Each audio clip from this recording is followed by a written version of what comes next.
Hi, Bob Teasdale here to talk a little bit about my musical philosophy. I believe music is a unique art form. Its value is in the present moment experience of it. And I also believe that there's something important about the form of music itself that has power and significance. I suggest the aesthetics of music form can be used metaphorically as a guide for a happy life in the present moment. So you could call me a formal phenomenologist. For me, music is a unique way to understand and experience life. And a greater understanding of music has led me to a greater understanding of life in general. Now I'm going to use an acronym on the word music to outline 5 major points to explain what I mean. M is for meaning. In a post-structuralist world, there are no universals. No absolute. Man makes up the rules. The world feels random and dangerous. Unpredictable, lacking in meaning. When there's no form, everything's permissible. When everything's permissible, freedom has no meaning. Free from what?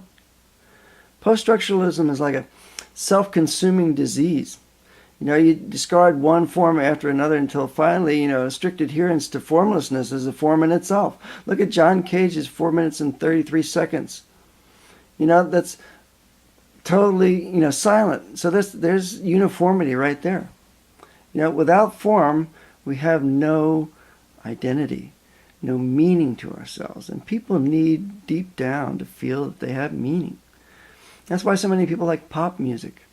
They relate to it. Pop music and country music has a easily recognized form based on gospel and classical harmonies and cadences. It affirms our own meaning and form. And it's simple, and it makes sense out of our lives. So, how does wordless music have meaning? I think it's in the aesthetics. Life's supposed to be a beautiful thing.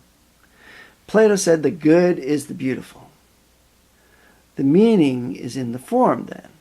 It's in the in the balance, in the logic, in the forward progression, from opening statement of birth, growth, climax, death, constantly changing form within the form.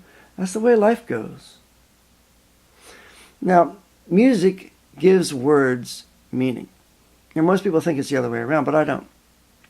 I think that's why we have a national anthem, not a national poem. And I think that's why we add music to a film to add drama to the dialogue.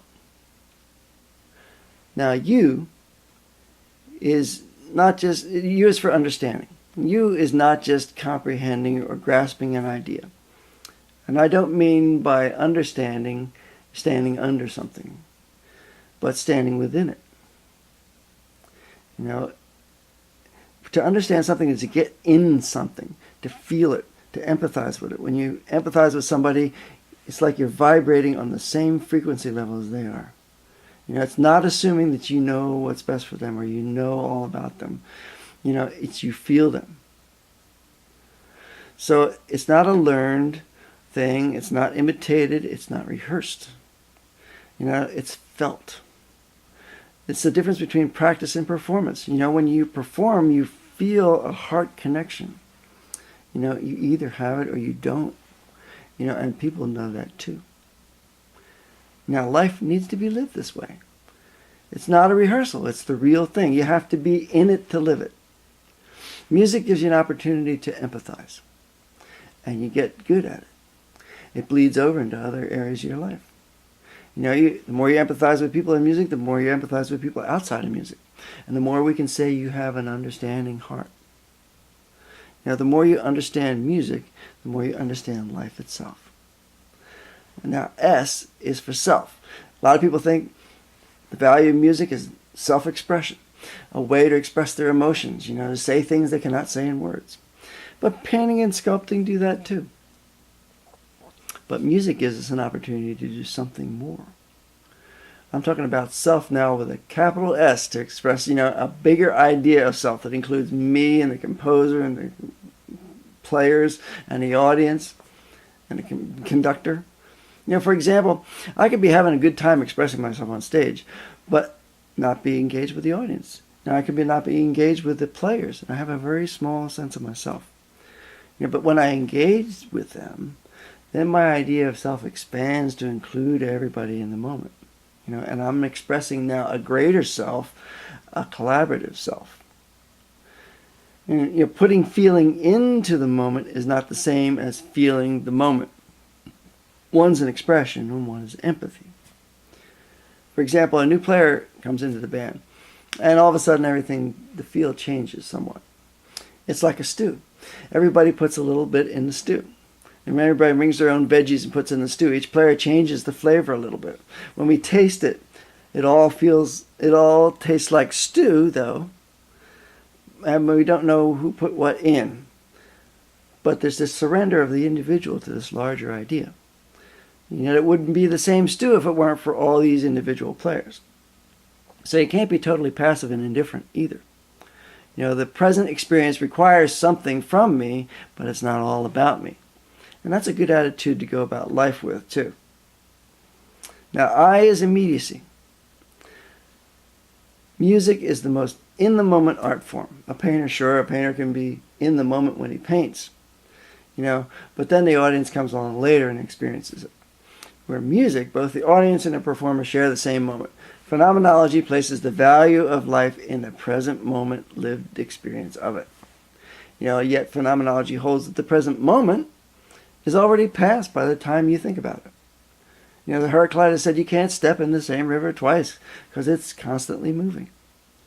For example, in any given moment we get a spectrum of sound striking our ears. Then we relate one moment to another over time, and we make patterns in our mind that we call melodies. Husserl had this idea of expectancy. We had retention, perception, and pretension. We retain what we just heard and put that together with what we're perceiving now, and then we predict what might happen in the future. When it comes out the way we predict it, then we get this feeling of release and happiness, and when it doesn't, we feel surprise and maybe tension. Life is like that.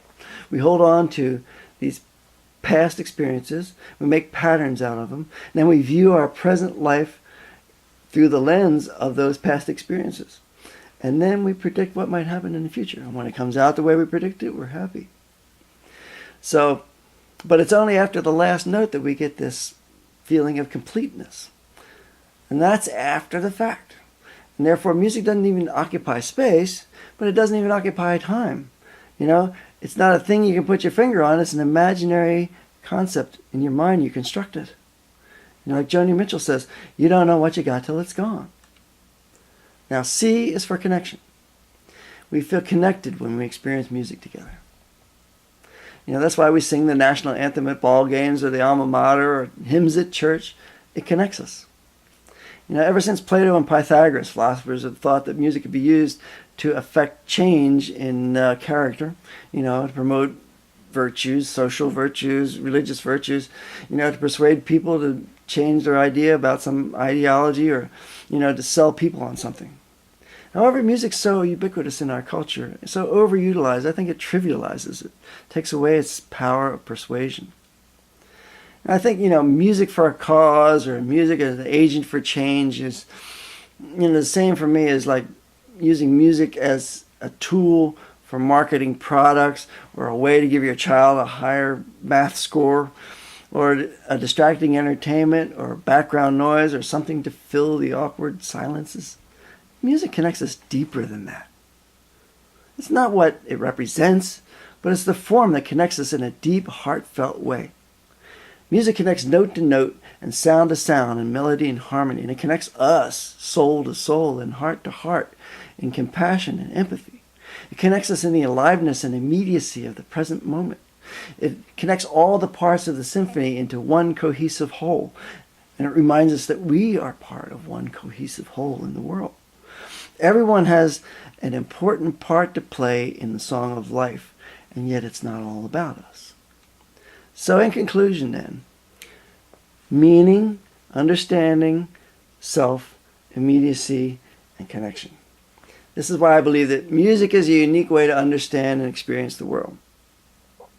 And a greater understanding of music leads to a greater understanding of life.